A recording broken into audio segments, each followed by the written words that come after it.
तारीख है 8 मई 2026, दिन शुक्रवार, और हिंदू पंचांग के अनुसार आज ज्येष्ठ मास कृष्ण पक्ष की षष्ठी तिथि है। देश से दुनिया तक राजनीति, युद्ध, मौसम और मार्केट, हर तरफ बड़ी हलचल है। तो अगले कुछ मिनटों में देखिए हर बड़ी और धमाकेदार ब्रेकिंग न्यूज। सबसे पहले और सबसे तेज, सबसे पहले बेरूत से बड़ी खबर। इजरायल ने सीज फायर के बाद पहली बार बेरूत पर हमला कर दिया है। जी हां, इजरायल ने दावा किया है कि हिजबुल्लाह की खतरनाक रदवान फोर्स का चीफ इस हमले में मारा गया है। लेकिन सबसे बड़ा सवाल, क्या अब ईरान भड़क जाएगा? क्योंकि हमला ऐसे वक्त हुआ है जब अमेरिका और ईरान के बीच समझौते की कोशिशें चल रही थीं, और अब जो खुलासा हुआ है उसने अमेरिका और सऊदी रिश्तों की सच्चाई सामने ला दी है। डोनाल्ड ट्रंप ने ईरान के खिलाफ शुरू किया गया प्रोजेक्ट फ्रीडम अचानक रोक दिया था। अब बड़ा खुलासा, सऊदी अरेबिया ने अपना बेस देने से इनकार कर दिया। यानी अमेरिका का सबसे बड़ा खाड़ी सहयोगी खुद पीछे हट गया। इस खबर ने साफ कर दिया कि मिडिल ईस्ट में अब हर देश सीधे युद्ध से बचना चाहता है। लेकिन कहानी यही खत्म नहीं होती, क्योंकि अब सामने आया है वो मोड़ जहां दोनों दुश्मन भी शांति चाहते दिख रहे हैं। ईरान के विदेश मंत्रालय ने कहा है कि अमेरिका की तरफ से शांति प्रस्ताव मिला है। प्रस्ताव क्या है? तुरंत युद्ध विराम, 30 दिन में स्थायी समाधान की कोशिश। लेकिन मामला दो मुद्दों पर फंस जाता है, और यही वजह है कि अभी भी मिसाइलों की आवाजें बंद नहीं हुई हैं। लेकिन दोस्तों, युद्ध सिर्फ मैदान में नहीं लड़ा जाता, अब खेल शेयर बाजार में भी शुरू हो चुका है। युद्ध की खबर आने से 70 मिनट पहले करोड़ों डॉलर का ट्रेड। अब सवाल उठ रहे हैं, क्या किसी को पहले से जानकारी थी? क्या इनसाइडर ट्रेडिंग हुई? रिपोर्ट्स के मुताबिक कुछ लोगों ने युद्ध और डील की खबरों से पहले ही शेयर खरीद बेचकर भारी मुनाफा कमाया। यानी जहां आम लोग युद्ध से डर रहे हैं, वहीं कुछ लोग उसी युद्ध से पैसा छाप रहे हैं। और अब चलते हैं भारत, जहां चीन को लेकर एक बड़ी रणनीतिक बैठक होने जा रही है। नई दिल्ली में जल्द होगी क्वाड देशों की बड़ी बैठक। भारत, अमेरिका, जापान, ऑस्ट्रेलिया, चारों देशों के विदेश मंत्री एक साथ बैठेंगे और फोकस होगा चाइना की बढ़ती ताकत को कैसे संतुलित किया जाए। समुद्री सुरक्षा, सप्लाई चेन, नई टेक्नोलॉजी, हर मुद्दे पर बड़ा प्लान बन सकता है। लेकिन अब जो आंकड़े बंगाल से आए हैं, उन्होंने लोकतंत्र की तस्वीर पर कई सवाल खड़े कर दिए हैं। एडीआर रिपोर्ट में बड़ा खुलासा, 65% विधायकों पर केस, सिर्फ 13% महिलाएं जीत सकें। कई विधायक सिर्फ 5वीं से 12वीं तक पढ़े। यानी लोकतंत्र में जनता ने जिन्हें चुना, उनके आंकड़े अब बहस का मुद्दा बन चुके हैं। और अब रक्षा मंत्रालय ने लिया ऐसा फैसला जिससे डिफेंस कंपनियों में हड़कंप मच गया है।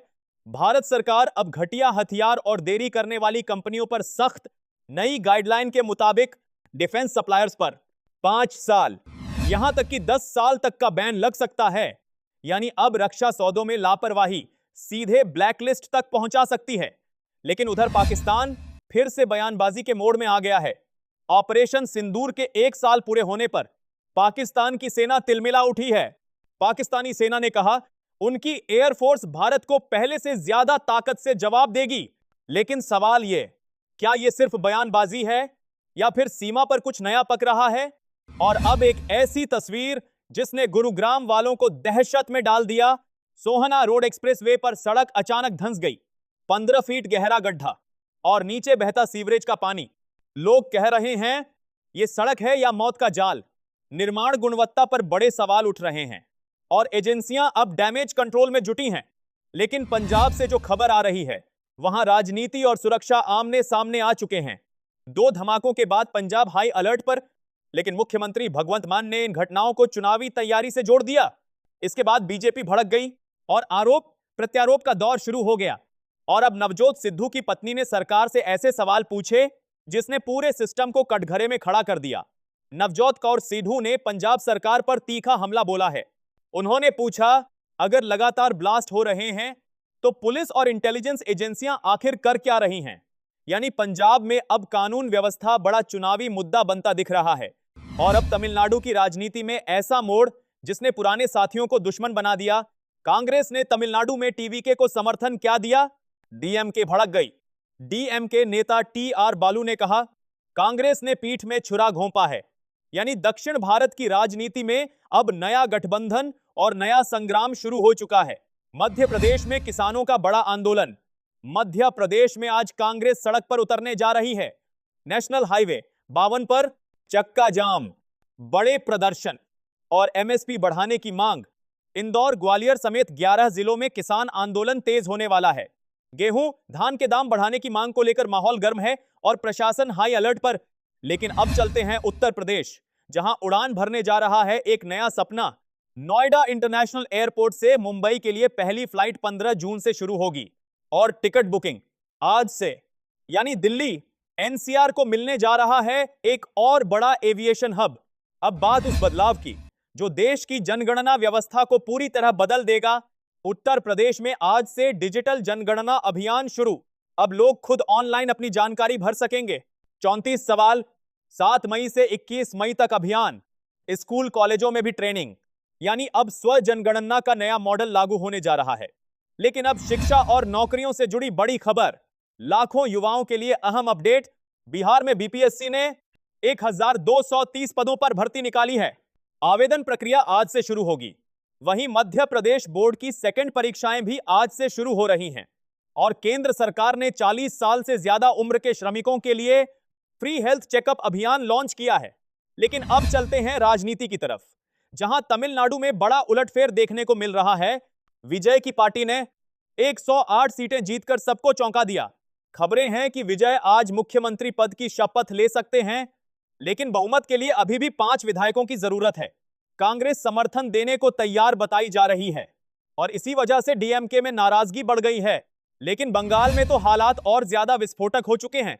ममता बनर्जी ने हार मानने से इनकार कर दिया है। लेकिन दूसरी तरफ बीजेपी 9 मई के शपथ ग्रहण समारोह की तैयारी में जुट गई है। उधर हिंसा भी तेज, गोलीबारी, राजनीतिक हत्याएं, कई लोग घायल और भाजपा नेता सुवेंदु अधिकारी के पीए की हत्या ने माहौल को और ज्यादा गर्म कर दिया है। लेकिन अब टेक्नोलॉजी सेक्टर से ऐसी खबर जो करोड़ों मोबाइल यूजर्स की जिंदगी आसान कर सकती है। अब हर बार ओटीपी डालने की झंझट खत्म हो सकती है। Telecom regulatory authority of India यानी टीआरएआई देश भर के पब्लिक वाईफाई नेटवर्क के लिए वन पासवर्ड सिस्टम लाने की तैयारी कर रहा है। और इसी बीच सरकार ने वंदे मातरम को लेकर बड़ा फैसला लिया है। सरकार अब वंदे मातरम को राष्ट्रगान जैसी कानूनी सुरक्षा देने जा रही है। अब इसका अपमान करने पर जेल और जुर्माने का प्रावधान हो सकता है। लेकिन अब बाजार से ऐसी खबर जिसने निवेशकों की धड़कनें तेज कर दी हैं। सोना 51 शून्य प्रति 10 ग्राम, चांदी 49 शून्य प्रति किलो की ऊंचाई पर पहुंच चुकी है।